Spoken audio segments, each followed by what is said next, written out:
Guys, may babaklasin na naman tayo. Itong ceiling fan or clip fan. Clip fan. Ito, matagal na itong na-stock dahil sira na, ayaw na umikot. Yan, saksak muna natin. Tingnan natin kung umuugong ba.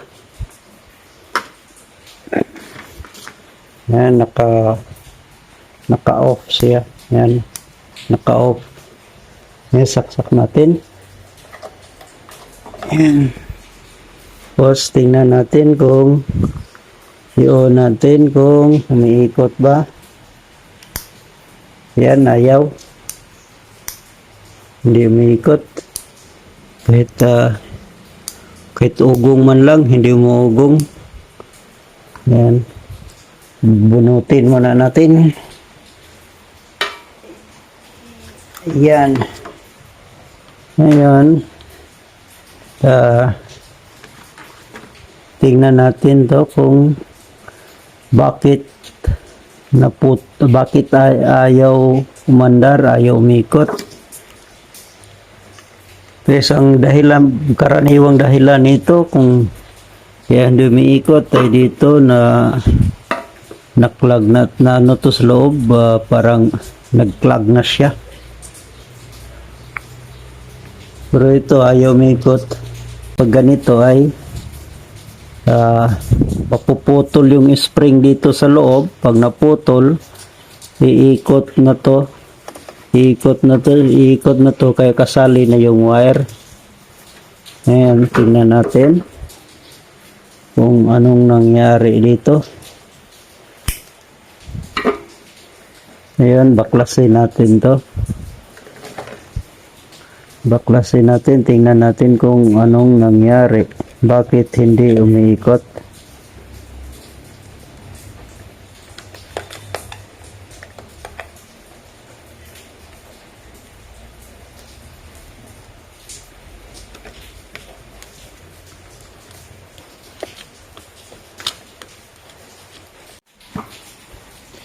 Guys, dito muna natin baklasin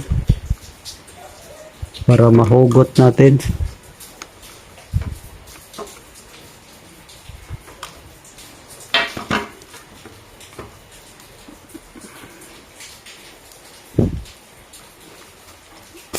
Yan.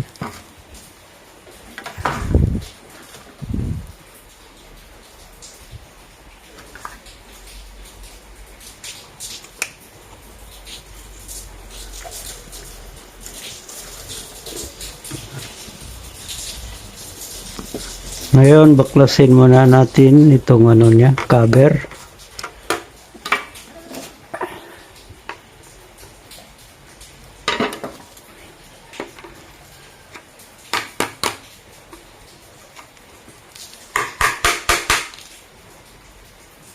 Guys, matagal na ito na-stuck. Kaya, nung pagkasira, nilagay na lang sa tabi. Kaya ito nangyari.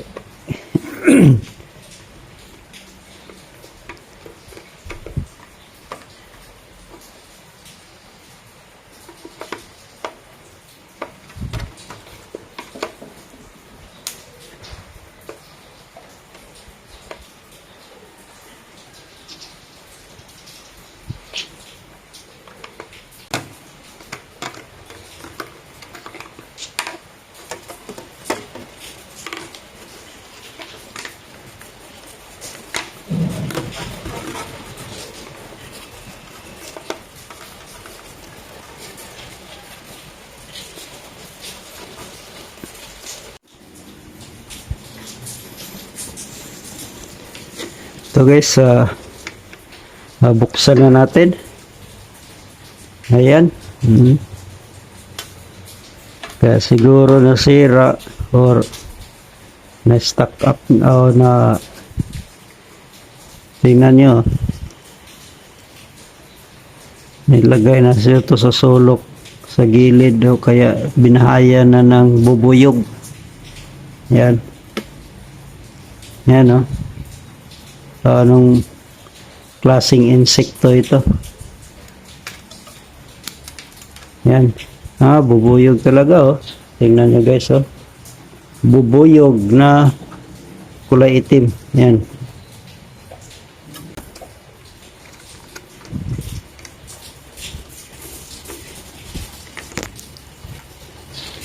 Ito na guys, ito yung sa loob niya. Harap niya, ito yung sa harap. Yan. Yan, hugutin lang muna natin tong ano dito. May circlip to. Ito yung lock niya. Bibirahin lang natin. Para di makapasok yung ano natin. Lugnos.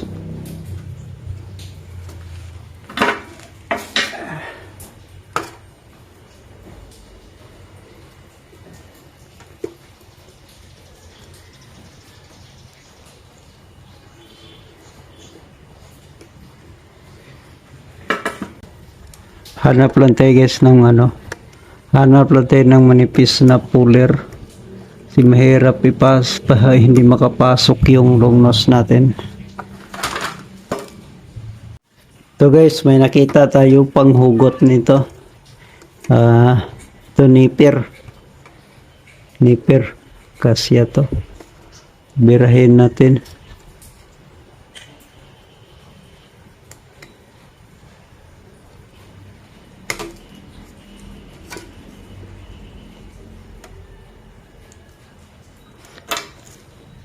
I-posisyon lang natin para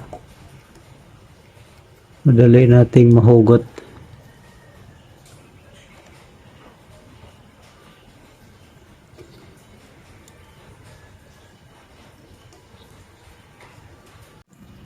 Tara guys, nahugot na natin. Yan. Nahugot na natin yung circlip niya. Yan, kaya pwede natin itong birahin. Tabi lang natin.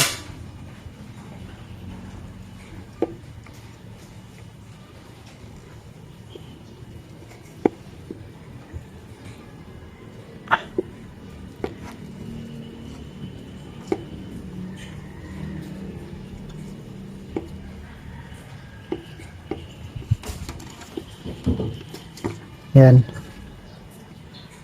Nahugot na natin. Kaya grasahan lang natin. Tuyo na yung grasa niya. Grasahan lang natin to. Linisin. Tsaka yung spring doon.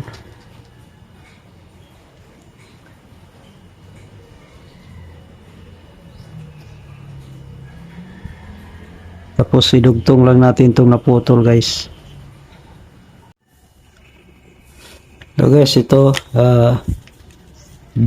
ginamitan ko na lang ng barina dahil hindi ko na mabuksan to. Hindi ko na mabuksan sa gamit ang screwdriver dahil siguro na kalawang na yung kinakalawang na siguro yung screw niya, kaya hindi ko na mabuksan gamit ang screwdriver, kaya binabarina ko lang ito. Natanggal na yung ulo. Yan. Tapos dito, kung makita nyo guys, itong spring na to, ito ang dahilan kaya naputol yung wire dahil itong spring na to ay kumalas na dito. Yan. Dito kumalas na. Yan, kumalas na dito sa niya, lagayan. Yan, kumalas dyan, kumalas, kaya umiikot na, kaya yung wire ang naputol. Yan, ngayon pag ibalik natin to dito naman sa kabila, ito yung nabasag, ito naman yung maayos pa na lagayan nitong spring na to. Yan, pasok natin to dito dahil maayos pa tong isang side. Yan. Ito, tanggalin mo lang muna natin tong screw niya na wala ng ulo dahil ginamitan ko ng electric drill. Yan. Tanggalin na lang natin to. Gariin ko lang to guys para matanggal. itong dulo, tapos gamitan ko ng plier. Guys, nahinang na natin ito. Nahinang na natin yung naputol. Ito yung naputol. Kaya ngayon nahinang na natin.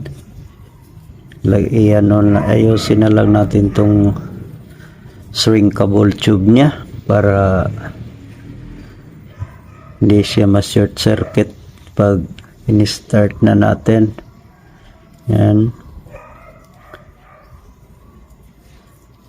Tapos lagay natin tong malaki na shrinkable tube.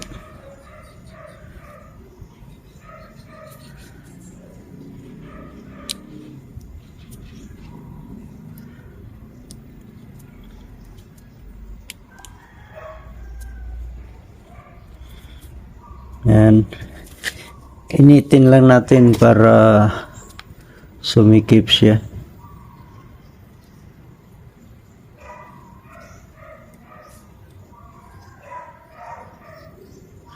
Yan, para hindi siya mahugot.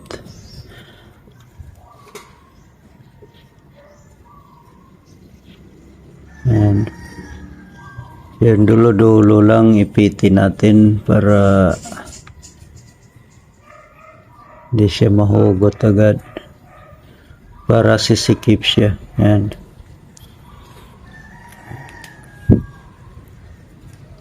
Yan. Now, dugtong na natin.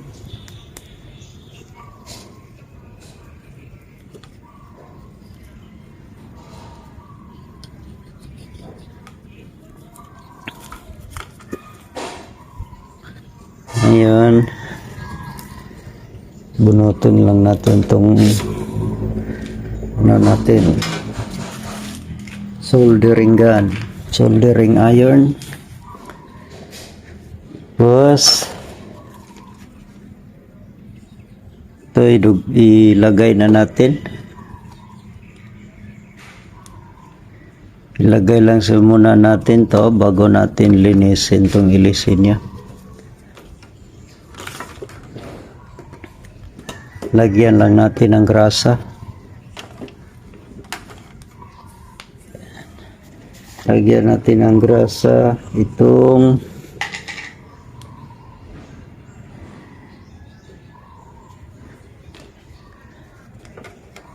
shafting niya. Lagyan natin ng grasa ng yung shafting.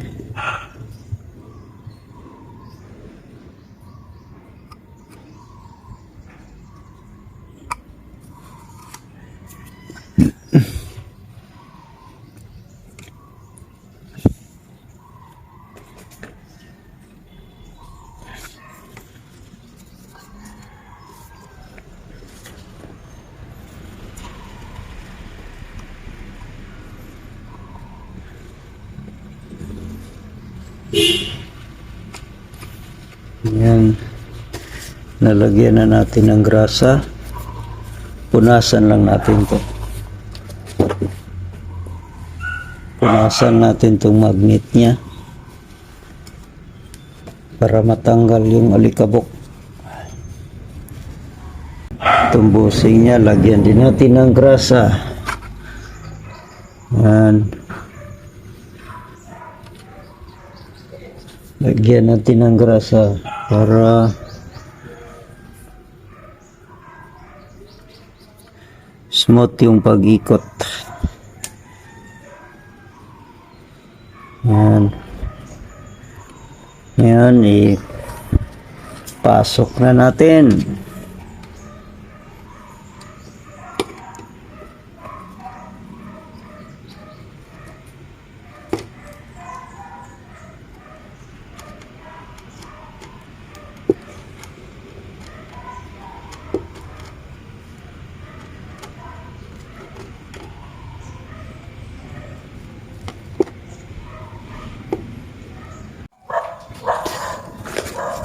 So guys,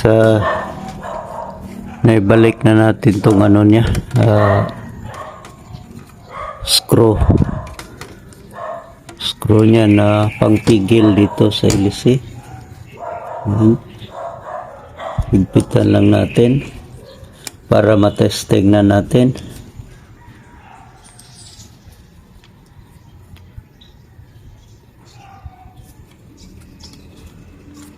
Yan. Kita na natin.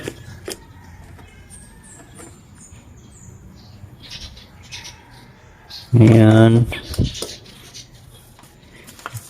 Lagay na natin yan takip dito. Lagay na, ibalik natin tong takip dito sa ulo niya.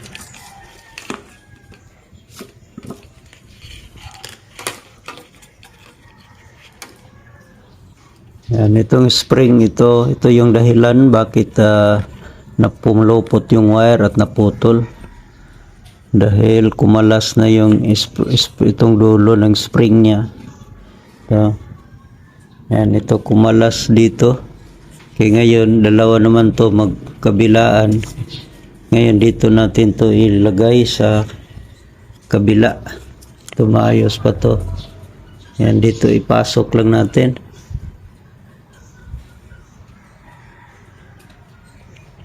Yan. Yan, napasok na natin. Ngayon,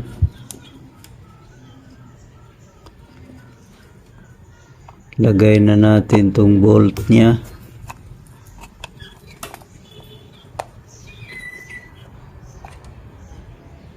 Sintro lang natin yung lagayan ng screw.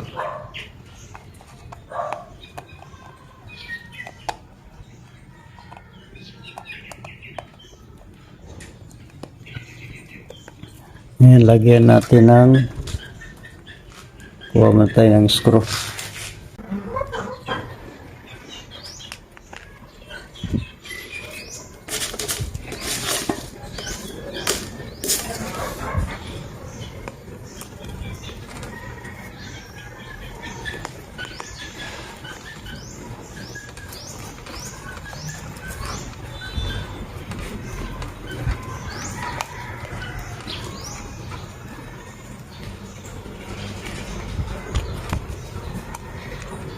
Yan, hindi tumama.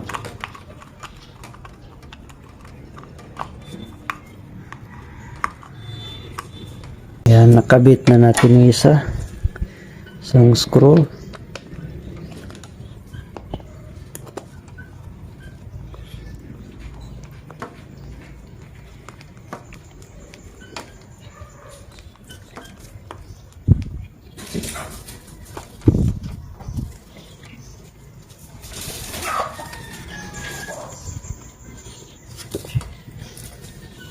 Ngayon, ititesting na natin. Pero napansin ko, ang problema pala ito, hindi pala nabalik. Yan. Dapat pala to dito, lagay muna bago ipasok lahat. Problema, open yan.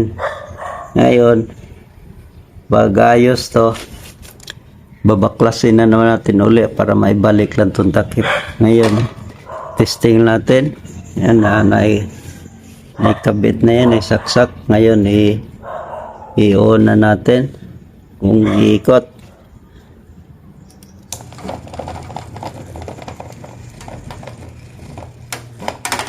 Yan, may ikot naman. Problema, hindi nalagay itong ano niya, takip sa taas.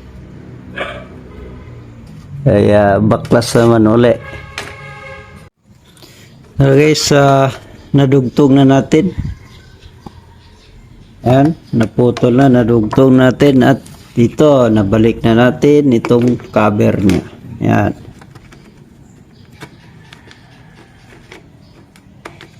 Yan. Balik na natin. Iti-testing na natin kung gagana na ba. Yan, on na natin. Yan, on.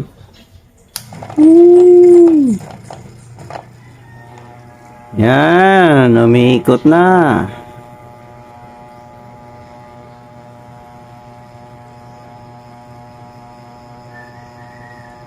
Yan na guys, ayos na.